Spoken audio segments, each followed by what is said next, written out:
guys, welcome to the video. So I just want to do a video, an update on the American Civil War project with the Iron Brigade. So I think I said in the last video I'd paint up the 1st Regiment and then show off my work, and this is where we're at. So I've done the 1st Regiment and I've done some skirmishers as well. I wasn't sure how to base these skirmishers, either individually or on bases. I've decided to go with bases just because I think it looks nice.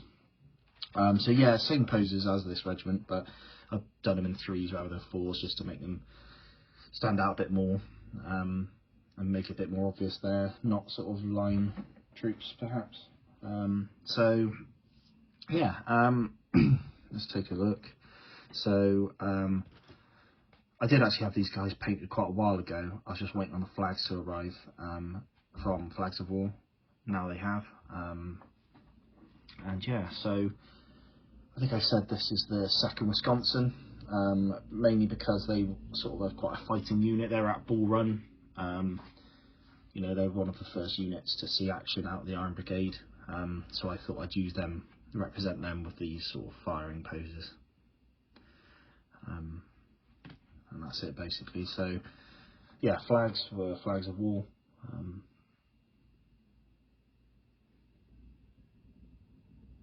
So we've just seen there. Yeah, the flags. Yeah, Flags of War. Sort of standard way I do flags. Nothing special, but they look nice. And yeah, I'm really happy with how they've worked out. So after doing the last video, I've actually changed some of the poses on these chaps. So this officer, I ended up cutting off his sword arm, and I picked up a arm from the Perry's. Some of my bits box on the Perry's kit with a pistol. I gave it to him because I thought it sort of makes sense a bit more. He's holding a pistol if he's in a firing line.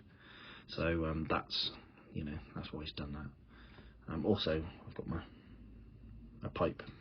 The guy playing the pipes behind, which I think looks nice for the flags. But yeah, so it's just six bases is what I'm doing with all my regiments. At first, I maybe should have done them a bit bigger. Maybe, like, I know some people tend to go more larger, but the more I've looked into the American Civil War, you know, it's quite common to see 500-600 man regiments before they even see combat. Reading an interesting book, audio book called Mr. Lincoln's Army, I think, or something like that, and it's all about the Army of Potomac, and how it was quite common that these troops would turn up, you know, with a standard regiment you get 1,000 men. They'd turn up with 1,000 men, and sometimes you'd find that they wouldn't even make it through muster with 1,000 men, and they'd lose a few hundred men straight away down to either poor health or just not suitable for the job. So like I said, that's why all regiments were on paper were 1,000 men, and it's very common that they weren't. So yeah, like you find some regiments even mustered with like 600 men. So yeah, so I'm starting to feel like having 6 bases is about right for sort of a mid-war. I can't remember who, but someone was saying a good thing with like 28 mil. If you think about each figure represents sort of 20 people, then that's 80 people a base, you know. So that's just under that's under 600. So yeah, I think that's about right. I think the largest Iron Brigade regiment at Gettysburg was about 600 men, and the rest were a lot less. So yeah, if you think mid-war, which is this project is based around, that's fine. Right, end of waffling about bases. So yeah, really enjoyed painting these chaps. I would compare them to, I enjoyed painting them as much as I do with the Perrys, which I think is a big compliment for Studio Historia. They've done some really nice, especially these poses, some really nice sort of poses, and I thoroughly enjoyed painting them. I've done an extra step on these chappies. I've actually highlighted the skin, and that was for 2 reasons really. One, I wasn't quite happy how I was doing the skin. It was a bit lazy how I've been doing the skin on all my other models, but and another thing is when I printed these, I personally thought the face features weren't as pronounced as the Perrys. So I thought if I was just going to do a base colour and wash them, you wouldn't have much detail. So I deliberately went out and picked out the nose, cheeks and fingers and stuff like that, just to try and bring that detail back. and I think it looks great. I'm not sure how needed it was. You know, there was plenty of detail on the faces, but I just felt like that was a step I wanted to do. And yeah, I think it's worked out well.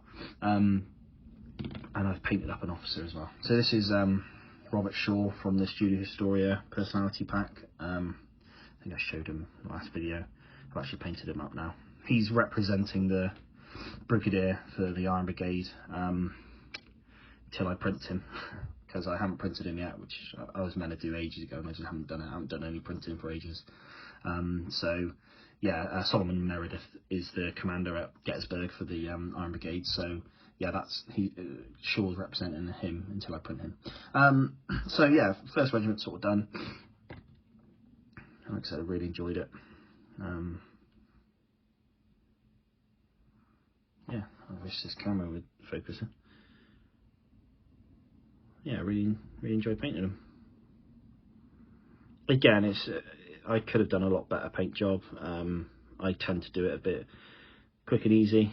I think it's effective, the paint job, but I know I could be doing better. I could be layering and stuff, which I haven't done. But so apart from doing the skin now, which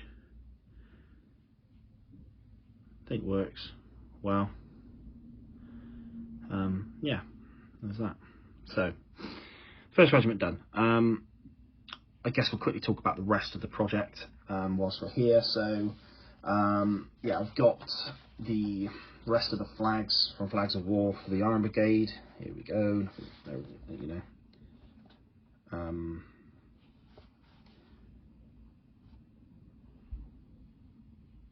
So there we go. Rest of the flags, and I picked up a couple other flags from G&B. So mainly because Flags of War didn't have them. So I've got 2 regiments that are yet to be flagged, and that is the 55th Massachusetts as well as the 74th New York, I think. So I've been doing some research into flags, trying to figure out which flags they use.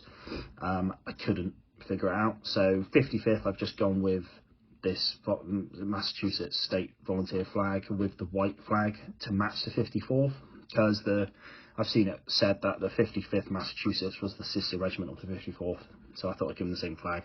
Don't know if that's right or not, but that's what I'm going with. And then also I've got the 74th New York. I've given them a standard American volunteer army regulation flag, mainly because I had a look at the Excelsior Brigade and noticed that apparently this is the national flag they carried with that circle star set up, so I picked this one. I did notice this one actually says 6th US Infantry on it.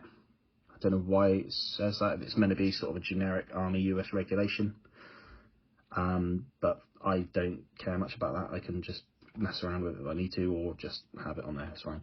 So yeah, that's that. So that's them, the 2 flags I was missing out of my collection. And then to go on to this, which is the overall Union project, which ever since I started collecting the Iron Brigade, I've decided, you know, put a bit more purpose to my Union collection. So I'm going to attempt to do the 1st Army Corps of the Union Army. So again, I'm basing this around Gettysburg at the moment.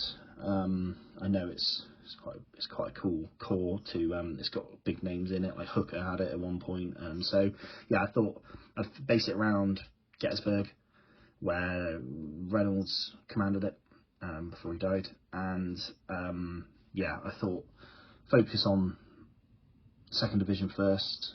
No, sorry, 1st Division. If I'm right in thinking the Iron Brigade with 1st Division, 1st Brigade, and then we had the 2nd Brigade, which is Cutler's Brigade at Gettysburg. So once the Iron Brigade's done, I'll look at doing Cutler's Brigade, and then it's yeah, looking at the other divisions. So Cutler's Brigade is quite a cool one as well, because it's got some Zouaves in it and stuff. I think it was the 13th Brooklyn in Cutler's, so some more cool, and that's a regiment I wanted to do for a while. So this is obviously Flags of War, and this is the 1st Corps army sheet. So yeah, that's a bit of a project, but obviously that's going to take a while. Last little step is these guys, the Confederates. They've not had a lot love recently. But I'm rebasing obviously the whole army. The Confederates are almost fully rebased now, so I think I've got 4 regiments on their bases, just need tufting, just need some static grass applying, and then another 3 regiments that need stripping off their old bases and putting on new bases, and that's the Confederates done. So that's it. I'll round it off there though, and yeah, what I'll do is I'll do another video when I've finished the rest of bits and bobs of the Iron Brigade, maybe the next 2 regiments, and I'll show off how they're getting on. But till then, thanks for watching guys, and yeah, hope you enjoy any videos I do in the future. Cheers.